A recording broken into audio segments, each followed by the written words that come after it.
Hey guys, back in the shed. I've actually been in the shed all week. If you follow me on Instagram, you'll know that 3 weeks ago my wife gave birth to our second son, little Ryder, and so that's been keeping me pretty busy. But I had 3 weeks off work, but this third week, the last week, I've basically been flat out in the shed working on this, and it is nearly done. And I filmed nothing, but let me give you a little bit of a rundown on some of the stuff that I've done.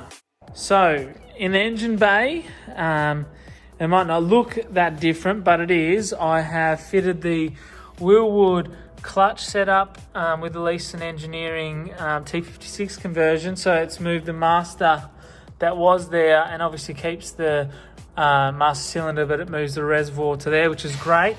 And then I made up this shield, bolted on with a little bracket. I don't know if you can see it in there.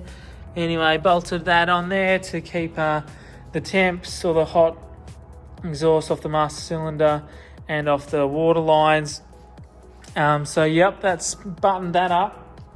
I fitted the coilovers all the way around. This isn't the right height because it's still sitting on the hoist a little bit, so the MCAs are in the front and the rear. On the inside here, we've got the bride all fitted up.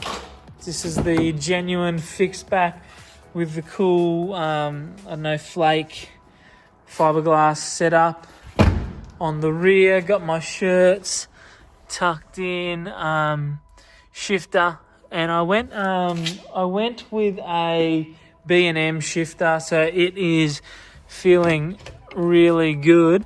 And here is where all the messes happened.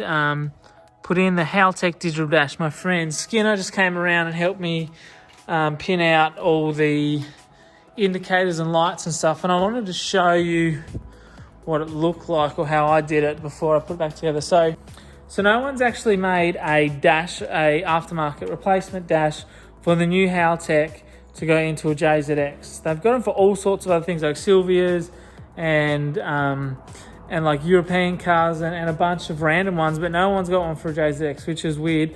But so what I did is I basically butchered the standard cluster.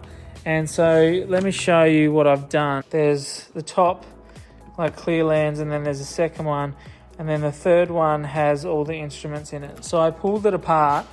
I pulled out all the instruments and then had to clearance a bunch of stuff so that, like, obviously all this could fit in there. But what I did was I kept the circuit board intact so that I could still keep the fuel gauge, because for some reason haltech didn't put provisions for a fuel gauge, which is weird. Haltech fixed that, but so now I still can have fuel, which is a benefit to having this set up. So I made it so that the bracket, I just put a bit of a bend on the bracket to the right angle so it tucks in underneath here, and gets some screws in there, and it actually holds it really nice and tight. And then it just, obviously this bolts into the factory position.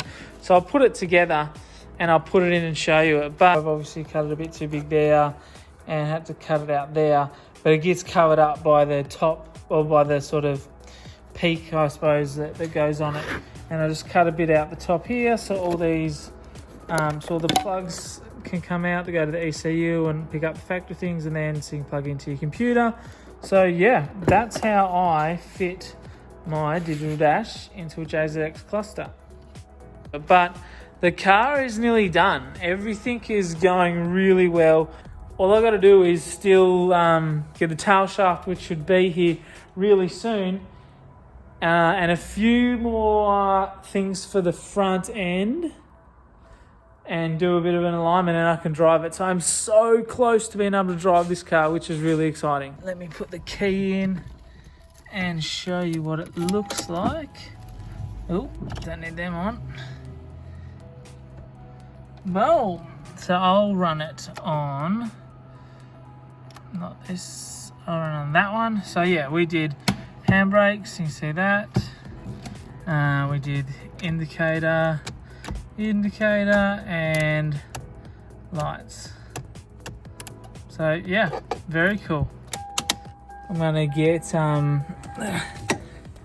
Dave said he would, Dave Dennis at Disco Tune, really good friend of mine. He's gonna help me program the dash, and have to do some calibration for the speed, and I'll probably change some colors and, you know, just personalize it, because that's kind of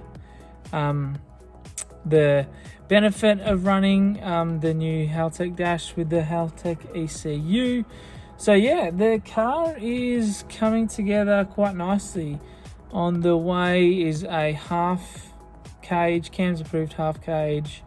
I decided to put in because I'm old and I probably do things, think about safety a little bit more maybe. And then the drive shaft or tail shafts, whatever you want to call it.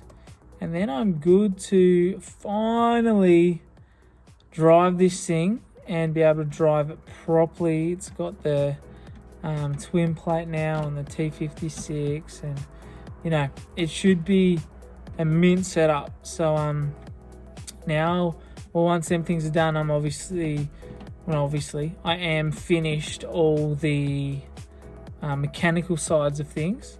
Then we go to the aesthetics. So I'm going to put a whole lip kit on it. I might have said in another video, I actually bought a body kit that I'm going to cut up and use as a lip kit, because I couldn't find a lip kit in Australia or really anywhere. So I'll do that, and I'm going to paint it.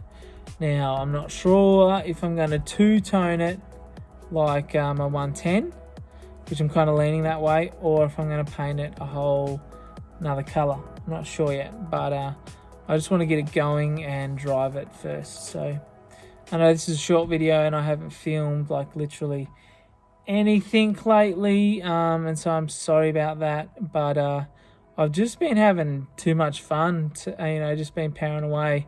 I had 5 days straight in the shed, which I haven't had that in a long time, and it's been really nice in amongst all this isolating stuff. It's actually just a bit of a reset for me to just be able to come out here and muck around on the car, and it just feels so close, so I'm excited about that.